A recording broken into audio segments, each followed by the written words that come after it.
Hello, I'm mic'd up. Let's begin. Yes, it seems so. So people are not afraid of dying. It's the habit of living that they're afraid of losing. So people are not usually worried about putting so much effort into learning and into discovering things and into being better, as long as society guarantees to that people that they can live off of that forever. So people are afraid of uncertainty, in short. I mean, people can work hard, people like to strive, people like to get better, but people also want to have some kind of guarantee that things are going to work out the way they're planned. They plan their life to be. So they are not so much afraid of working hard, but they are afraid of uncertainty.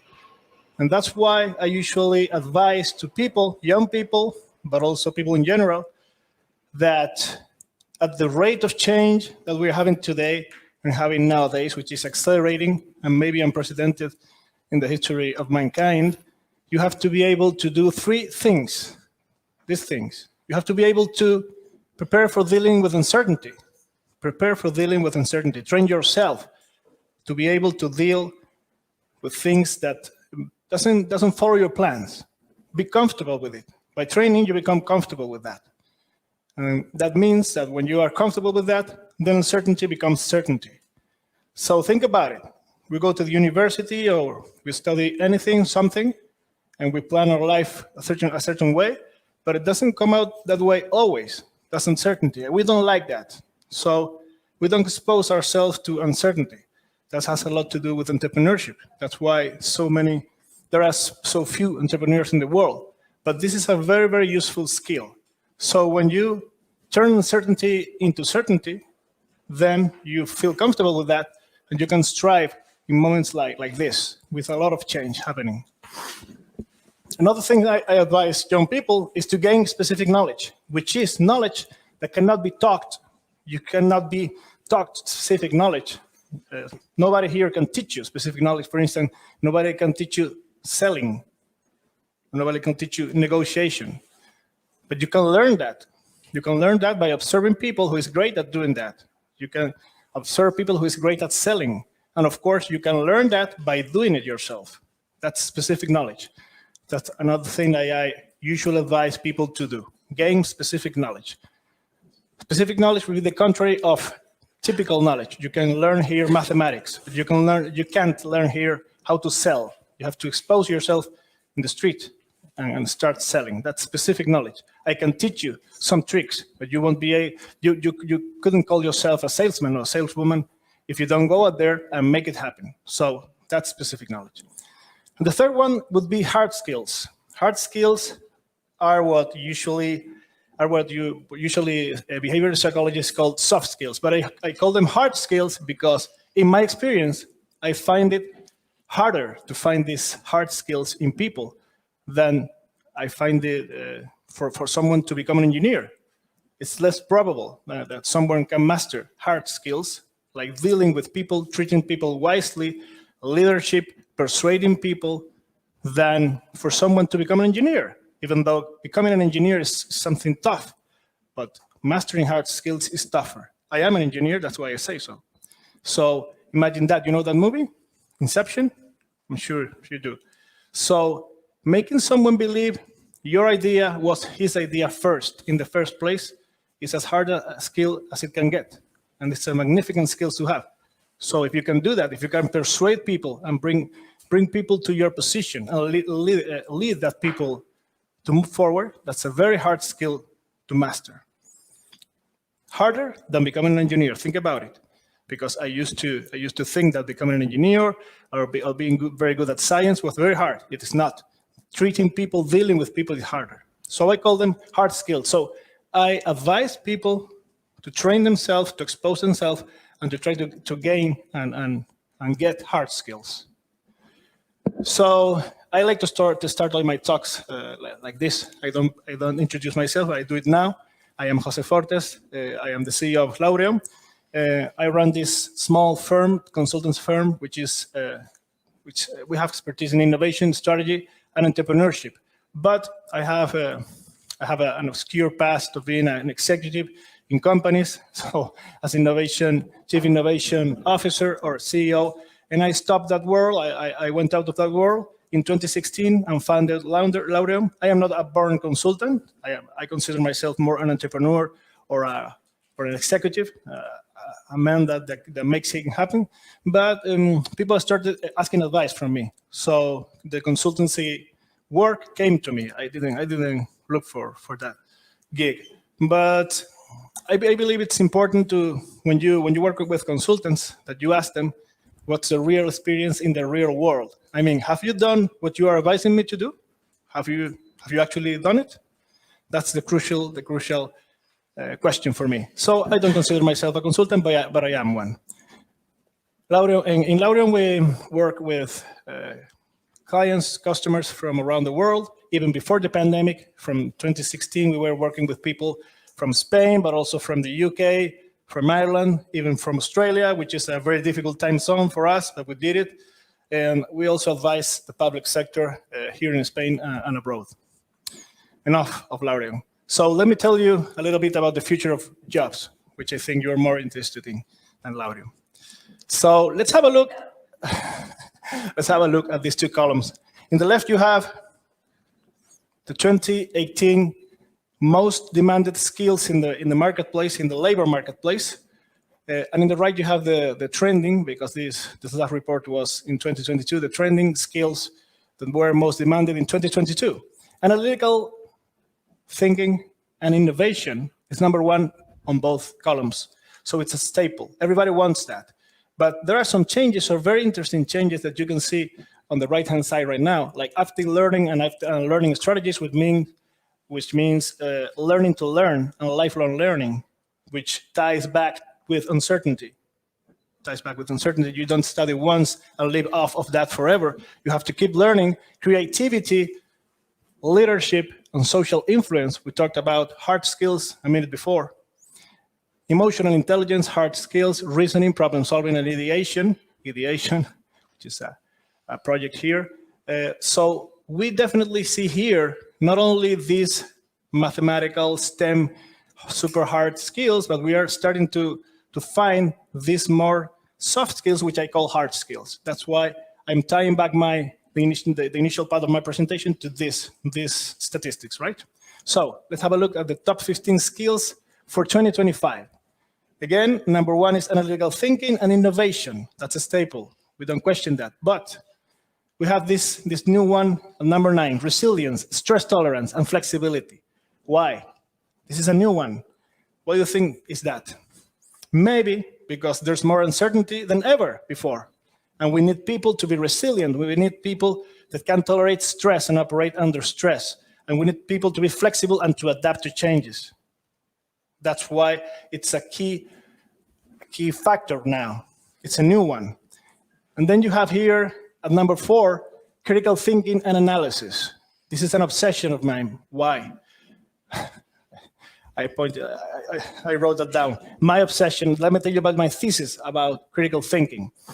Around the year 1666 in London, the modern scientific method was invented, but this by such guys as Isaac Newton, Robert Hooke, Boyle, in what you may know as the Royal Society. And alchemy and ancient science was left behind in the 1660s. I know the specific year, 1666, because there was a great fire in London that burnt London to a crisp. Most of London to a crisp. Even Cambridge had to close and stop giving lessons. That's why I know that specific date. And in the Royal Society, they decided that when someone came and claimed they had new knowledge about the world, they had to prove that in a certain way, which became known as the scientific method. So modern science and the scientific method is maybe one of the biggest institutions to ever be achieved by human mind, because it has boosted our progress immensely. But my thesis is, if we ever come close to that scientific thinking and do the same with critical thinking, if we we believe in critical thinking, right? We think we do it. We think it's good for us, but we really don't do it because we are tainted with a lot of cognitive biases. We are human beings after all, 200,000 years of Homo sapiens. So we are very, very far away from critical thinking if you think about it. And most of the problems in the world today, if you think about it, maybe you share my thesis, come because we don't have critical thinking. Especially, we have kind of solved the hard sciences, but now we have these social disciplines, which are very hard because they deal with people with economical and social issues. And we don't have a very good method to think about it. So I believe that critical thinking, if we sometimes can achieve to get closer to it, it will boost humanity even more than scientific thinking. That's my thesis, so I wanted to share that with you, if you don't mind. Critical thinking, we are looking for that. But what I found is people that talk a lot about critical thinking are some of the people that practices it less. So maybe, I guess that makes me one of them. So maybe I shut up and push forward, right?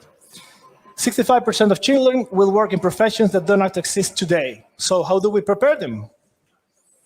How do we prepare for something that doesn't exist yet? That's uncertainty. So if you develop the skill to adapt yourself, you will be not, I will not say good, but you will be better in the future. Automation, it was mentioned before, automation and AI with this terror now, or this trend, you may look at it both ways, of generative AI. 25% of the workforce may be wiped out by automation and by AI. But don't worry, it has always happened. You know the term creative destruction.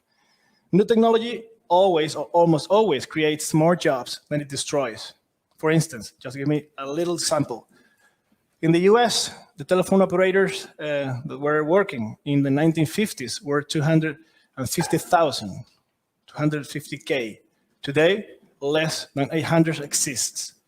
And we have more people, and we have more people working. So that's not technology wiping out jobs like crazy. But it doesn't matter. New jobs will emerge. We only need different skill sets, and we need to adapt our skill sets for the jobs of the future. Having said that, I think I'm here for the remote work back. So then remote work came, this new trend came along. It was a niche trend in the beginning. Some people was practicing it, but it was a very, very small trend, but it exploded with the pandemic in 2020, right? So what can I say about remote work that you don't already know, and which isn't dull? Well, I can say this: remote working is here to stay. We heard that in the previous presentation. It's here to stay. How much? We don't really know how much, because there are forces now pushing inwards and outwards. I used to say the dust has not yet settled. So we are looking at a phenomenon that is happening right now live. So we don't really know what this future state, if any state, will be solid in the future. What's it going to be? So we have these forces of people bringing in, again, people to the offices, the physical offices, and there are the other forces pushing people to work full remote. And in between, we have everything. We have this hybrid model that encompasses everything. So we don't know how much of remote work will stay in society and in what flavor, but we can definitely say it will stay in society. It has already changed things, and it's impossible to go back to before 2020. So it's an opportunity for people, for regions, and for companies, for those three pillars, because sometimes we only think about one of them, but people, regions, and companies, I would say more than companies, organizations. And of course, challenges come with it. Challenges like what? I could name a long list of challenges, because when you are invested in any kind of phenomenon, you only want to see the good side of it. But I try to see all kind of sides that my cognitive biases allow me to see. So when people get excited about remote work, I always tell to them, hey, you are now facing competition in the supply side of the labor market and in the demand side of the labor market. That means that if you live here, you are a professional, you can work for a company in Ireland, maybe for more money than you can work for a company here. That poses a threat to a company here. which is you have to step up your game, you have to export and add more value, because you have to make more money in your P&L, in your top line and your bottom line, in order to compete and in order to be able to hire this guy who is working remotely. So there's a threat for companies. They have to step up their game. But there's also a threat for people, for workers, because, hey, someone from another place in the world who works for cheaper than me, his price is cheaper than mine, he can wipe out my job. He can take my job. So I have to step up my game too, in order to be able to be valuable in the global marketplace. So what I want you to understand is the road has been opened. And when a road is opened, you don't have barriers to protect you. If you're a company, supply, or if you're a worker, demand, that's good. That's always good. Name one instance in the history when competition has been bad. Never. It's good, but you have to adapt and you have to step up your game. So that's a challenge, and you have to know it. You have to know about it, right? So for me, remote work is not the be-all, end-all solution for work. It's not the be-all, end-all, but it's a very good opportunity for companies, regions, and people. Tenerife Work and Play. What is it? Tenerife Work and Play is the brand of the government of Tenerife for attracting remote workers and for fostering a remote working community in Tenerife. And we at Laureum happen to help manage this brand for the government of the island. What are the goals? I already mentioned one, attracting knowledge workers and foreign talent here, but also bring back people and trying to reverse the brain drain that we have been suffering for decades, because we are a small region, and sometimes people had to flee and go to mainland Europe to pursue their careers in specific companies that had opportunities that we didn't have here. Now we have these people, a lot of these people working from here to the rest of the world. That's great. We're bringing back people, people that were born and raised in Tenerife, in the Canary Islands, in Spain. And another goal is to keep talent here. So when I studied like 20 years before, if you wanted to do some things, maybe you have to leave the Canary Islands and find another place to do it. I never did that. My two brothers did. I am the only brother that lives here. So now we're trying to make people understand that they can live here, make their life here, because they love their life here. But the opportunities are now greater than when I finished my studies. So there's a very good opportunity to keep the talent here and don't suffer this brain drain. So that's what we're trying to do. At Laureum, we also work with other regions and cities like Ciudad de Mexico, City of Mexico, Buenos Aires, and other places in the world, because not so many people have experience and expertise in understanding and leveraging this phenomenon. So in fact, they are calling us. We're not calling, but they are calling us because there are not so many consultancy firms in the world that know about this phenomenon, and this has taught us a lot. Let me show you arrivals of remote workers in Tenerife since 2014. You see a flat line there. That was the niche market, comprised mainly of digital nomads, which was the first flavor of remote working people. And then you see in the 2020 year how it's exploded, and it started to rise dramatically. 2023 is an estimation. We did that at the beginning of the year, so I think we are getting more remote workers this year than that number, 24,000. But it's a pretty good number. In the Canary Islands in general, I believe it's like 65,000 already. Okay, indeed, it was planned to get these 65,000 remote workers in 4 years, and we have gotten that in 1 year. So it's being better than expected. The economic impact in Tenerife is estimated in being 130 million, direct and indirect.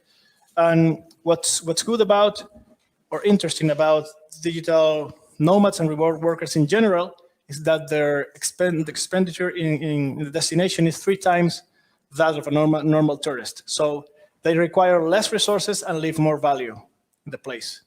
That's why they are so interesting as a visitor.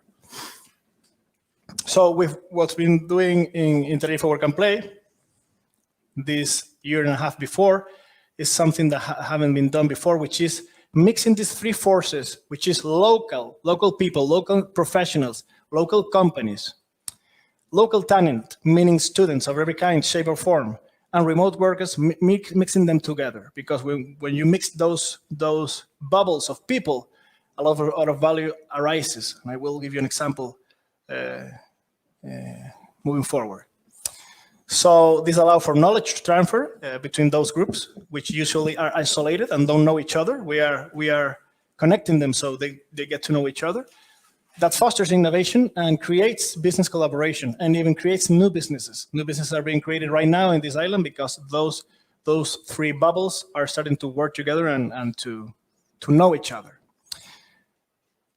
Luckily for us, we also help manage this brand, which is Why Tenerife, which is the brand for foreign direct investment in Tenerife, which goal is to attract businesses and investment to Tenerife.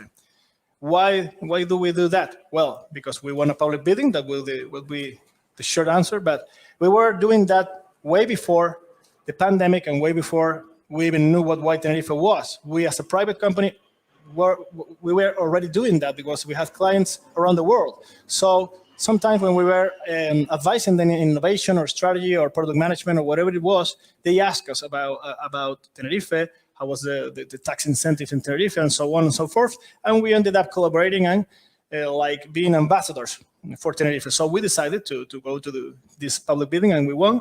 So now we manage both brands. We help manage both brands, Work and Play, which is remote workers, and the foreign direct investment brand, which is Why Tenerife. Isn't Tenerife beautiful? It is. So what we found by managing these two brands at the same time is that remote workers and companies are a continuum. They're not isolated, they're not separated, because one remote worker, behind the remote worker, you could say, there is a company. And sometimes companies know about Tenerife because their employees tell the company about Tenerife. So they start getting interested and asking questions and reaching out to us. And even more, sometimes the owner of the company is a remote worker working here. And he or she learns about Tenerife by working here. So it eases the friction of bringing companies and investment to Tenerife a lot. So we are putting a link from the from the left to the right, from Work and Play to Why Tenerife, and we are treating the phenomenon as a continuum right now to bring people, talent.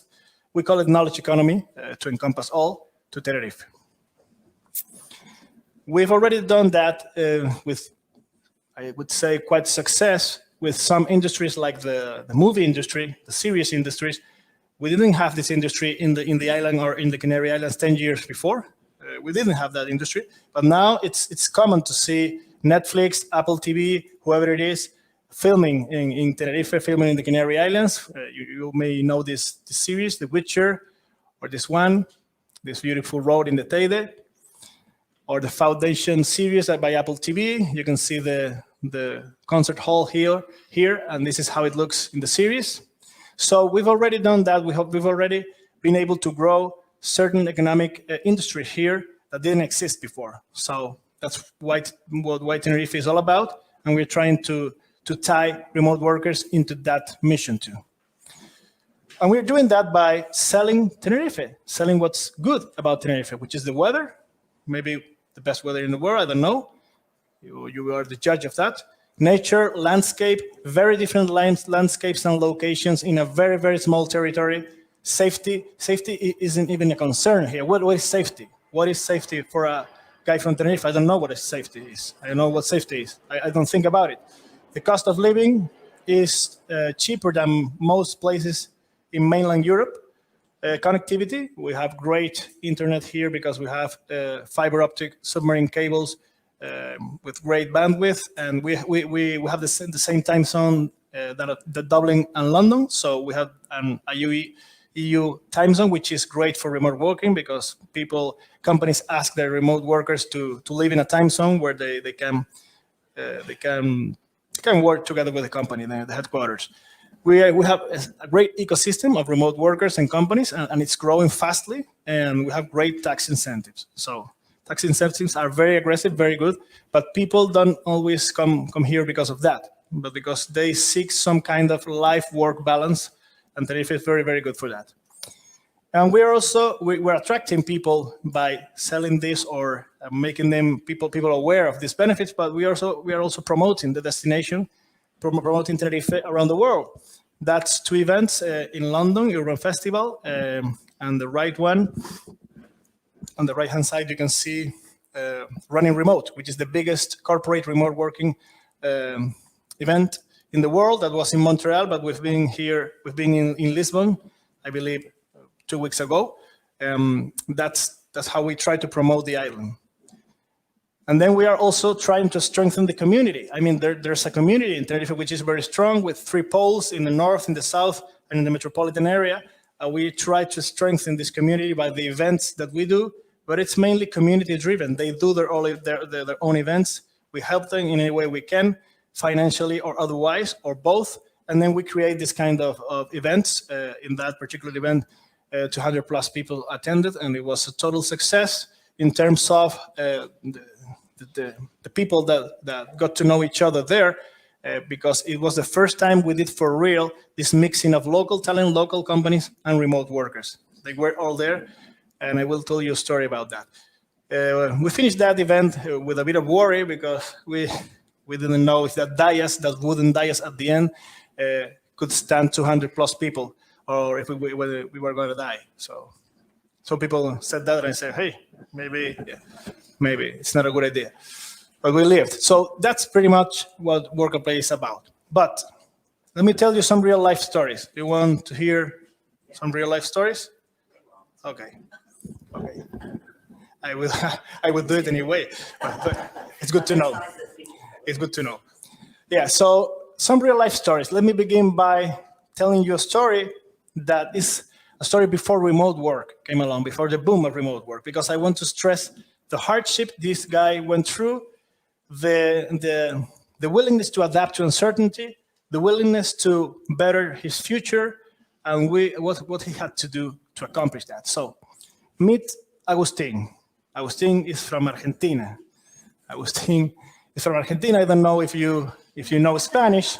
I think I won't go. I won't translate that word for word, but I give you the soft version of it, which is I was in Argentina and I was done with Argentina busting my balls. That would be the soft version. Okay, why? Because he wanted to be a developer, a software developer, but he came from a poor family. He had to work in order to pay for his studies, but then he didn't have enough time left to learn. So it was a vicious cycle, and he wanted to get out of that. So he decided to went out of Argentina with little money.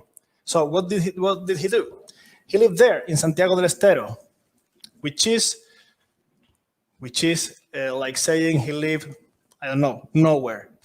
Why? Because he had to take the bus. They call it omnibus in Santiago del Estero. He went there, and he did not less than 1,000 kilometers and 24 hours just to get to Buenos Aires by bus. Okay, this is Agustin saying, I'm going to create my new life, and I'm going to start right now. 1,000 kilometers by bus, 24 hours.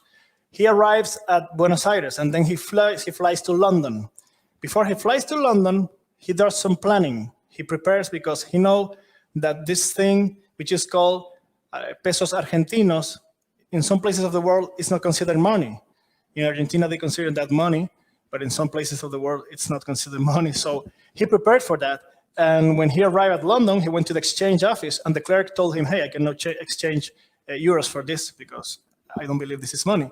But he, as a cunning guy, had mailed the manager of the exchange office and printed the email where he said he would exchange the pesos from euros. And that's why he survived. And the clerk called in the manager came in, and he said, okay, I told you that, so I will fulfill my word. So here's your money, here's your euros. Because if he didn't plan that, or if he wasn't lucky, he maybe end up with living in a terminal like this guy, with pesos, which is like with paper, but no money. So having solved the problem, he flew to Dublin, 1 hour and 15 minutes, which is a short trip for comparing to the other things he did. And you may believe that he stayed in Dublin, but he didn't do that, because he sent dozens of mails to people in Ireland and the UK asking if he could go there to hone his English skills, indeed to learn English, and he only asked for food and for little money and for shelter. He only asked that. Only one guy answered that call, and he didn't live in Dublin. He went all the way to Galway, have taken that bus, 2 hours and 30 minutes. And let me tell you guys, it wasn't in Galway either. It wasn't in Galway. It was in the Aran Islands. Population, 1,200 people.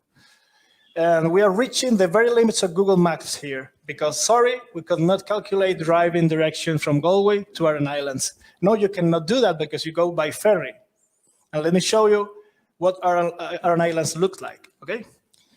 This is Aran Islands, okay? It's like Madrid or it's like Milan in the year 2000 before Christ, okay? It's a great place to do deep work, right? So he worked there. He worked there as a hostel manager, hostel assistant for 5 months, learning English, cleaning toilets, doing the beds, yes? I'm looking at some guys who are surprised. This is hardship, this is adapting, this is leaving your home, being young and trying to step up your game and climb the ladder. He accepted to be a hostel assistant.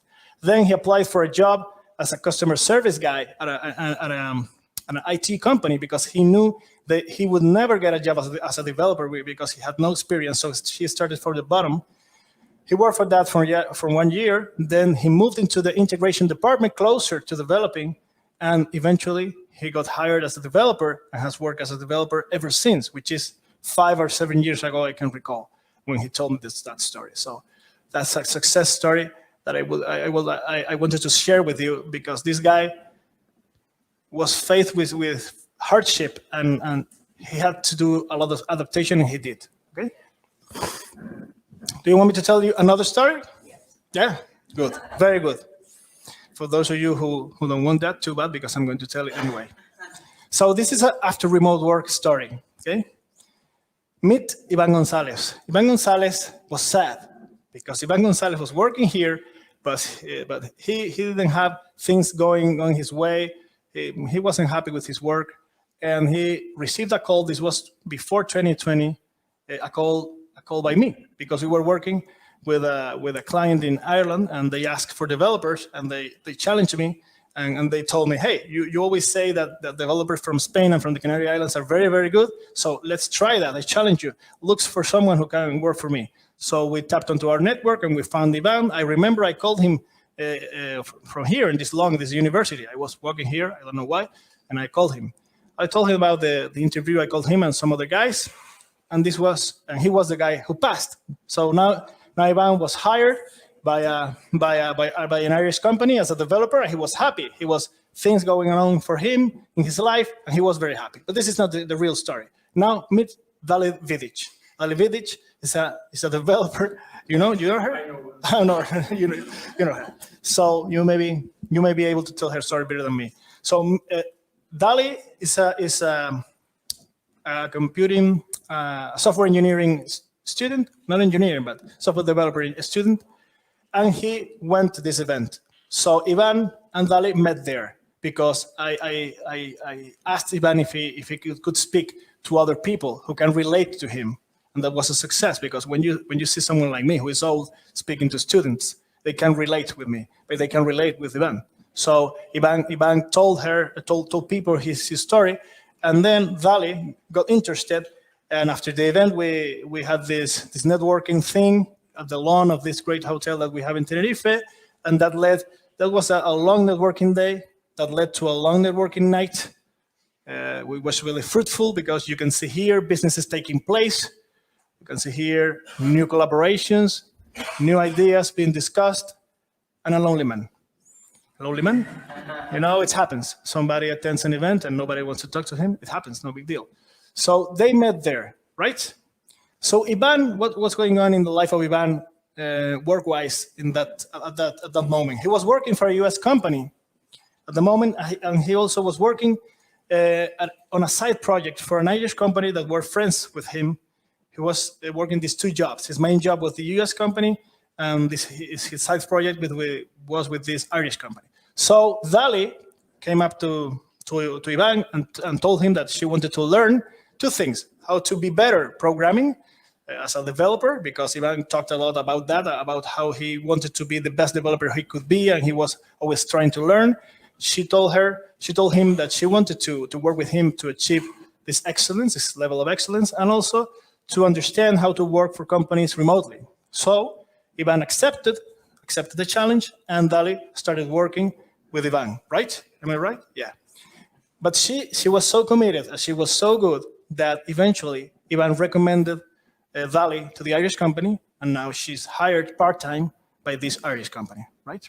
So that's a story, a success story that happened because we did this event mixing this local talent, local community, local professionals, and remote workers. So she's finishing her studies, but she's also working in this Irish company as a side project, and that plan worked out well. And I love it when a plan comes together. So, thank you.